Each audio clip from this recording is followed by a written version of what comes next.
Hey everybody, Mandy Ray of Ecstatic Astrology here to give you the new moon in Aquarius forecast, plus the next couple of weeks leading up to the full moon in Leo.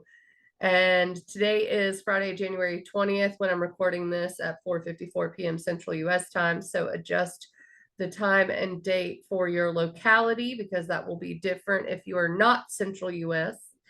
Um, I'm going to go over the meaning of this new moon and then the next couple of weeks, and then your rising sign forecast will be on a separate video. It's all going to be in the same playlist just to give you a layout of how that's going to happen.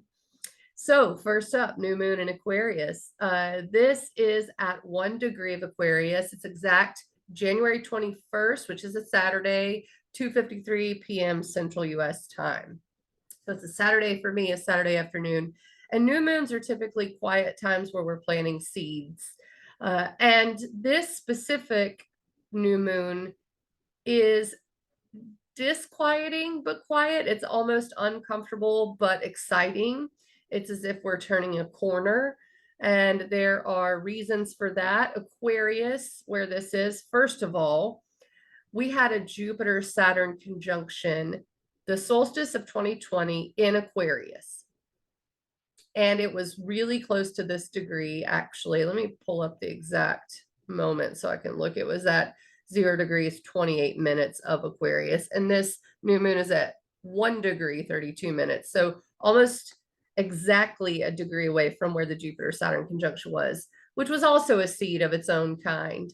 A seed of what our plans are, what our future looks like, what we're building, how we're going to structure the future, what our plans for are they innovative enough? Are we taking care of society and our fellow human? That's all Aquarian. And this new moon brings that back up. The other thing about Aquarius is that it is square, a 90-degree angle to where the eclipses are happening. The eclipses are in Scorpio and Taurus. The South Node is in Scorpio. That is the separation point. And the North Node is in Taurus. That is the developmental point where we're heading in astrology. So you can think of redoing some things where Scorpio is in your chart, or letting go of something, not being disempowered by it, working through trauma. That's all Scorpio stuff, even breaking contracts, getting rid of things that do not work for you. And then the North Node in Taurus is about a new sense of values, new sense of self-worth, how we're changing that because Uranus is there. And I say all that to say because we're in the middle of the eclipses exactly. This is the new moon that marks the halfway point between the eclipses. So Aquarius is square 90-degree angle to the eclipse story. So this is the corner that we're turning in order to move forward toward the North Node Taurus eclipse point. Aquarius is very much the bird's eye view. It is fixed air. Sometimes I think of a balloon when I think of Aquarius. It's just floating up. It can see everything, how it needs to go, what works. It's ideas, it's mental, it is plans for the future. Aquarius is always linked to the future. It's also linked to groups of people and how we interact. That is also Aquarius. Innovation, technology is an Aquarius subject. So is astrology, actually, is an Aquarius subject. So those are the seeds we're planting, new moon, but also those are related to how we're letting go of where the South Node is and how we're developing where the North Node is. And this is an essential part of that, the action we take here. So it is filled with action, but it is like, oh man, if I'm going to leave that behind and go towards this, I have to get my stuff together, be innovative with how I'm planning my future. Think of where do I want to be in 3 months? That's when the next eclipses are. Where do I want to be in 3 years? Where do I want to be in 13 years? And you just keep going from there with this new moon in Aquarius. The other thing is the ruler of Aquarius is Saturn. Saturn is rules and structure. Aquarius tends to be more innovative, how we can build better structures that will support all of humanity, a brave new world. And Saturn is in Aquarius with Venus during this new moon. Venus, this signifies there's some commitment, whether it be money, love, relationship, but there is a commitment that we're making especially with regards to Venusian topics on what we value in this area, how we're going to build our future, and how we're going to be higher minded about it. We have to actually say, okay, we want it to be better. We are committing to it and we're moving forward. And then the other thing about this new moon is it is sextile to Jupiter. Jupiter is at, I want to say 4 degrees of, let me make sure. I want to be sure. Yeah, it's at 4 degrees of Aries. The new moon is at 1 degree. So it is a 3 degree orb. It's almost exactly sextile to Jupiter. And Jupiter is in Aries, which is action. So we get this urge to move forward. And indeed, Mars is in Gemini, trine to the new moon. It's applying to a trine. It's not quite there yet. It will get there just after the new moon. And so action is the name of the game. We are moving on it. And this is actually really significant for New Year's type stuff, for New Year's resolutions, New Year's plans. What are we doing this year? I think it hasn't been quite clear. The other very significant thing is Mars and Mercury are both direct. So we can get our thoughts together. We have gone back to the drawing board, re-strategized because it wasn't working that way. And now we have to do something new, something different. And so the new moon trine to Mars, applying to a trine to Mars in Gemini, the new moon sextile to Jupiter in Aries is this oomph, this gas that we get behind these plans, behind the need to commit to a future that is good for us and good for everyone. So thank goodness we are moved past the retrogrades of Mars and Mercury. I'm feeling that slowly starting to move forward in my own life. Wonder if you are. Mercury retrograde was pretty crazy for me. I lost all of my astrology files during the Mercury retrograde. Yay. I'm still working on it. We'll see if it comes back. Whatever, you have to roll with it. That's the whole point. Maybe my files needed a good cleaning out. So if you are one of my clients, you may have to give me a birth time again. We'll see. But that's just the nature of what happens. What was that for? Why did that happen? And that's how we're supposed to interact with these retrogrades. So Mars and Mercury both direct now means we can take action. Our thoughts are more clear. Mercury was in Capricorn, which is the rules, the structure, how we plan it. So the re-strategizing came in, and here we are at the new moon, and it's time to go, okay, what's the plan? We're going to commit to it this time. What's the plan? So let's talk about January 22nd, which is the day after the new moon, and it's Sunday. Venus and Saturn are exactly conjoined on Sunday. So they are very close at the new moon in Aquarius, but they are exactly there Sunday. And Venus and Saturn conjunctions are very interesting to me. Commitment is really the word that comes to mind most, but Venus brings a soft touch to the cold structure of Saturn, to the rules. And I mean, I think they feed off of one another. Saturn's in its home sign. Venus is bringing this balancing to the Aquarius Saturn story. So I think that's going to be really good for, okay, this is what we're doing. And then the moon is actually still there. It's in Aquarius. So the 23rd, the moon moves into Pisces.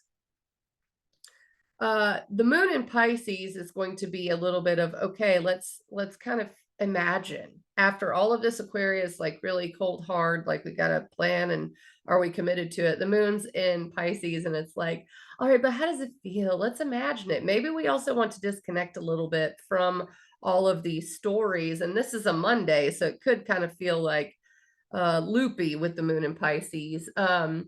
But it does square Mars as we get towards nighttime Monday night. And the moon square Mars can be a little disorienting with the moon in Pisces, which is mysticism and intuition and fog, square Mars and Gemini, which is really trying to plan and move forward and get the info right and collect the data and communicate well. Moon in Pisces is like, but don't you want to just look at the stars? So there could be a little escape Monday night. We could even receive some new information, that causes some disillusionment. So that's something to note. But overall, I think during the day, it's okay. It's just a little spacey on Monday, the 23rd. Wednesday, the 24th. The moon in Pisces will make an opportunistic sextile to Uranus and Taurus. Taurus is what we value, where we find comfort. That's undergoing a change, a little bit of an upheaval. The things that we used to find comfort in, maybe we don't anymore. Maybe those circumstances have changed. Maybe our values have changed. So the moon in Pisces is like, yeah. Remember, you've changed these values. Let's bring in some new ideas. So I really like that sextile to Uranus, tapping into new ideas on Tuesday. Am I wrong about this? Is it Tuesday the 24th? My dates. I'm still under the Mercury retrograde influence. Yeah, Tuesday the 24th. I had Wednesday written down like a crazy person. It is moon sextile Uranus. Yes. Tapping into new ideas. The sun will also be sextile Jupiter as well. And the sextile is opportunity, and Jupiter is abundance, it's expansion. So we have that going on for us Tuesday, the 23rd, especially earlier in the day. Let's see. Yeah, around 10, 11 a.m., moon sextile Uranus. And then sun sextile Jupiter at the same time. So it's most of the day, Tuesday the 24th. As we get later into Tuesday the 24th, we do have the moon applying to Neptune, which can kind of be also spacey. So a time to dream and to get a good night's rest. Your dreams will probably be crazy that day.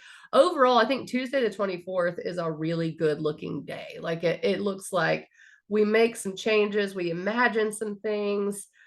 We expand the sun sextile Jupiter. We have some action behind our plans, and that's really nice. Now, Wednesday the 24th, Wednesday the 25th. Yes. Oh my gosh. Sorry, Mercury. Wednesday the 25th. Moon's in Aries around 1 p.m. So it's still spacey, first of all. But then the moon moves into Aries, and it really puts some oomph in our day. And that's around 1 p.m. Central when the moon moves into Aries.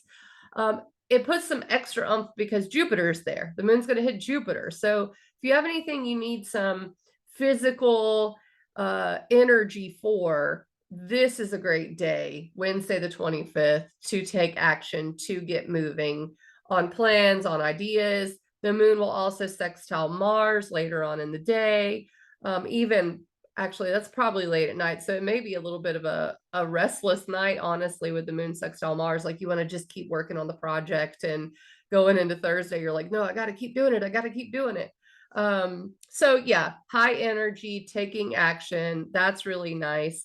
Now, as we get into Thursday morning, the moon hits Chiron. Chiron is known as the wounded healer, with Mercury at 11 degrees of Capricorn square to the moon in Chiron. So this could be a little bit of a sensitive moment.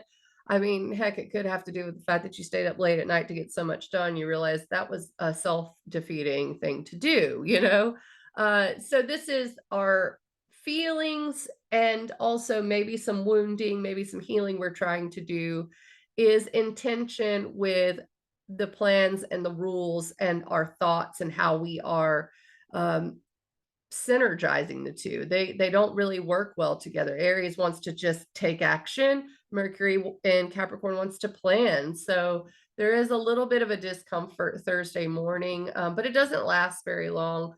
Although Mercury does stay square to Chiron. So there's more than likely something that just we can't let go of in our minds about how we feel wounded in some way, and that will affect our plans, how we're strategizing for the future. So yeah, maybe some slight frustration or slight sensitive spot Thursday the 26th. Okay, let me turn over my notes because I've got both notes and Thursday night. This is actually really nice. After having the moon in Aries, you know, with Mars and Gemini, it's very frenetic, very high energy. And then Mercury square Chiron, which can be a little sensitive. Venus at 8:30, I believe, 8:32 p.m. actually moves into Pisces. So we get a little bit of a break. Venus in Pisces is helpful. Venus is exalted in Pisces. That's what it's known as. It's in a great place. Things become imaginative.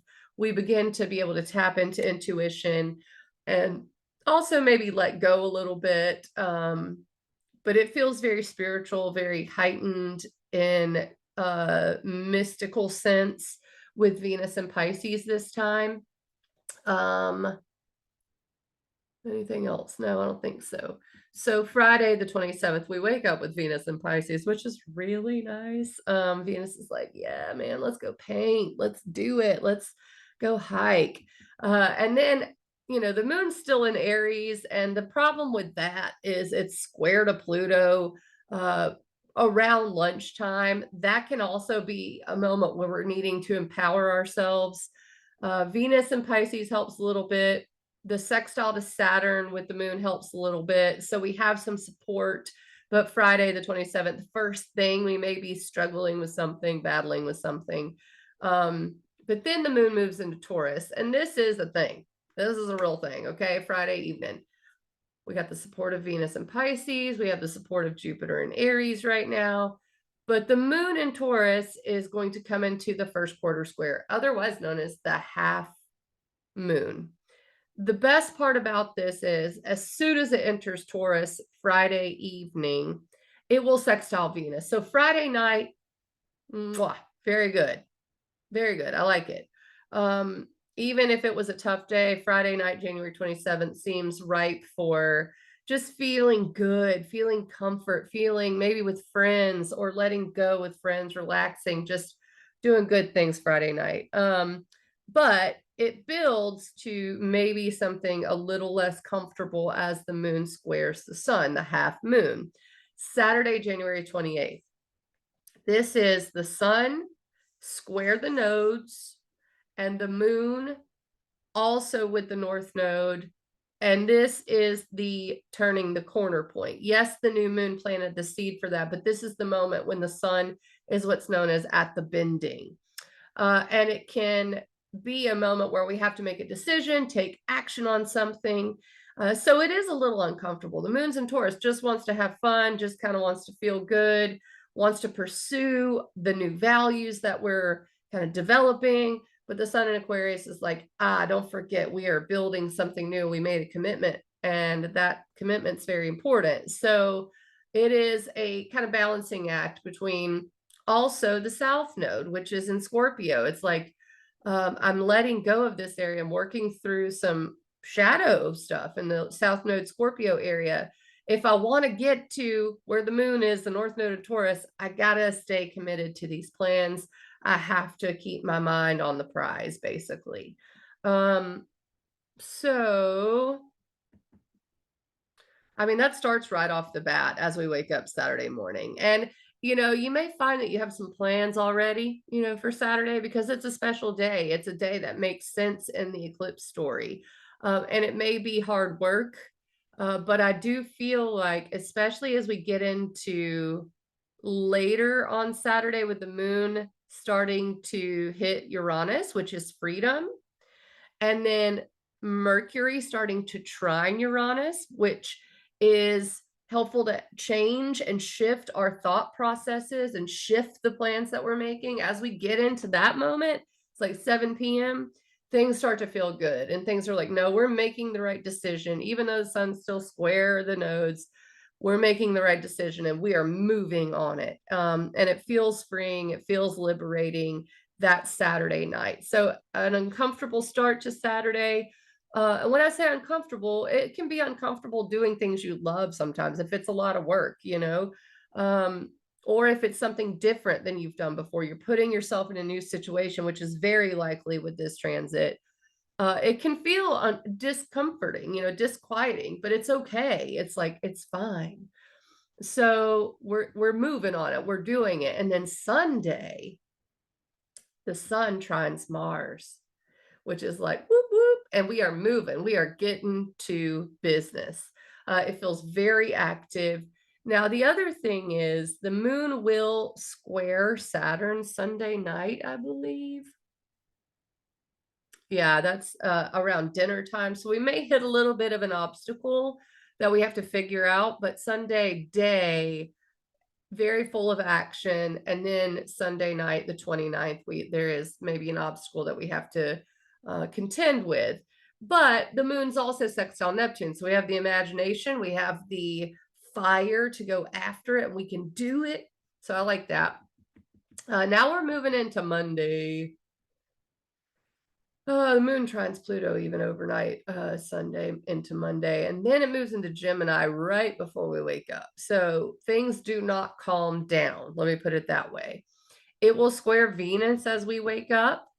It will sextile Jupiter at lunchtime, so that's good. So the square to Venus when we wake up is just like, are you thinking about this area while you're trying to be in hippie land with Venus and Pisces? You want to be feeling good, escaping, but the moon and Gemini's, no, we got to plan, we got to make the list, we got to communicate, we got to send the emails. So that's Monday. Monday feels very active. If not a little like, oh, I wish I didn't have to do it, but I do. And then the moon will apply to a conjunction with Mars as it goes on. But it does sextile Jupiter around lunchtime. That taps us into our truth, what our desires are. And we're going to get even more acquainted with where we want to go and what our desires are pointing us towards Monday evening as the moon comes in to hit Mars. Now that could be frustrating. Watch your words. Watch your words. Moon Mars is inflammation, inflammatory, it's frustration, but it's also motivation and passion and action. So I don't want to say it's all like, ooh, but it is something to note. Like if you feel like you may want to blow up at someone, I mean, maybe that's what you're supposed to be doing. But if you really don't want that to happen, watch your words Monday, January 30th. Tuesday, the 31st, moon squares Neptune. Yeah, that's later. It's going to happen late. So the moon's really not doing much after we wake up Tuesday morning. The moon hits Mars Tuesday morning. It's like the moon.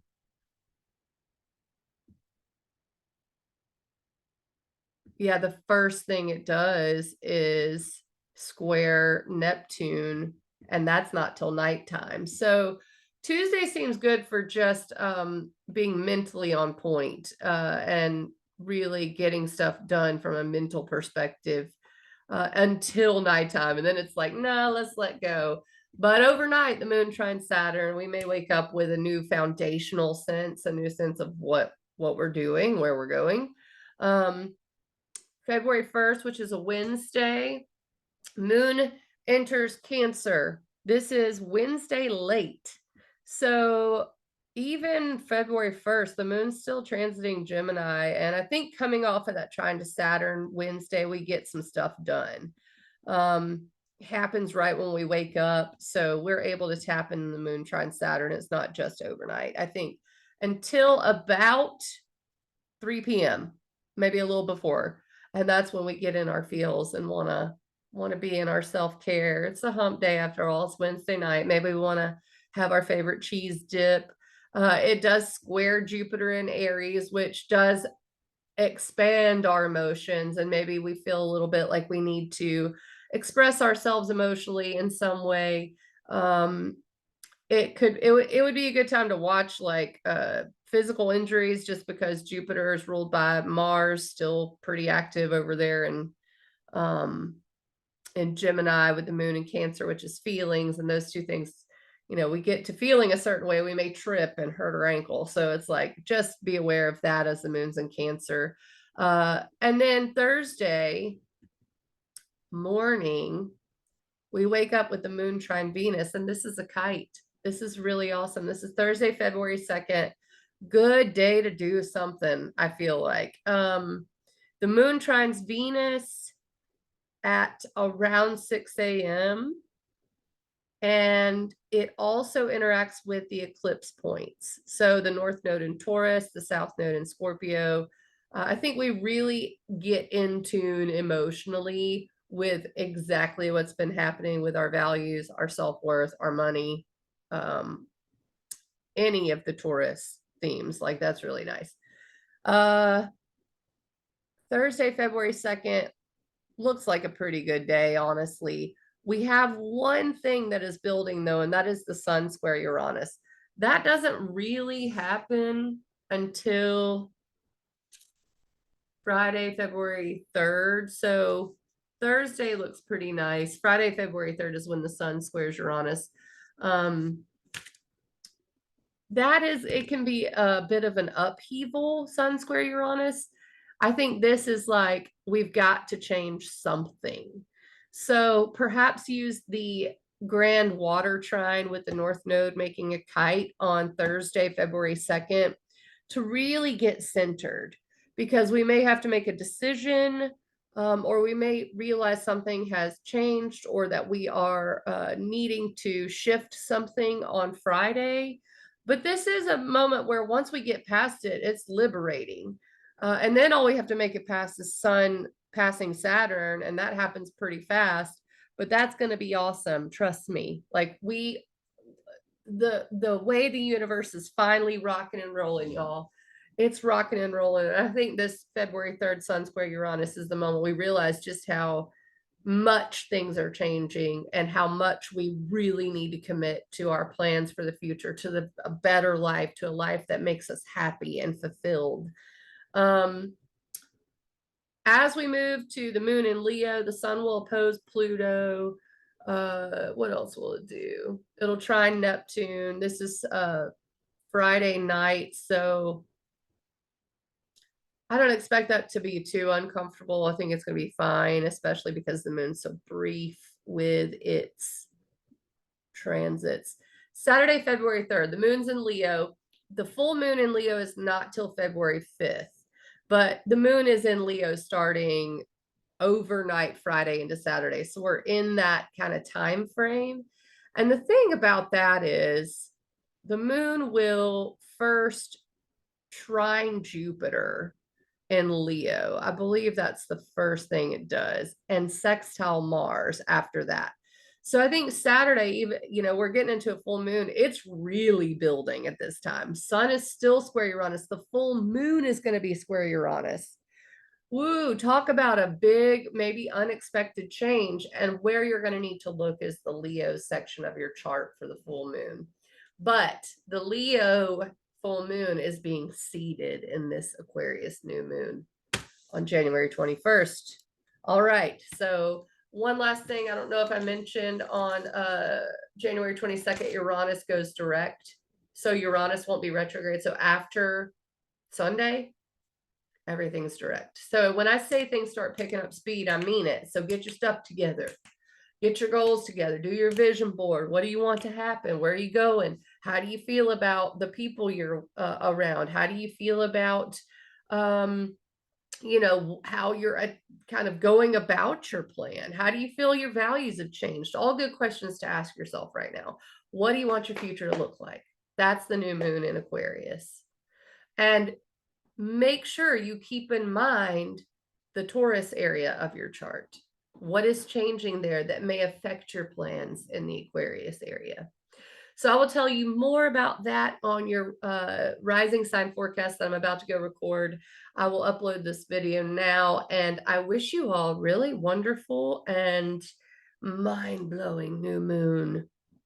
I hope your ideas really get going and you feel this push to move forward in the world. I'm feeling it. And I really like it. I may be a nerd, but I don't care.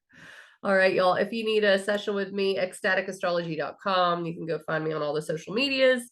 And yeah, I thought I would do a year ahead video, and things have just gone crazy. My cat passed away. It's been a really kind of interesting, weird time, but I'm just rolling through it, man. So maybe I'll do a year ahead whenever I feel like it. Whenever I can make the time. All my love, you guys. I will see you soon. February 5th for the full moon in Leo. Check out your rising sign forecast.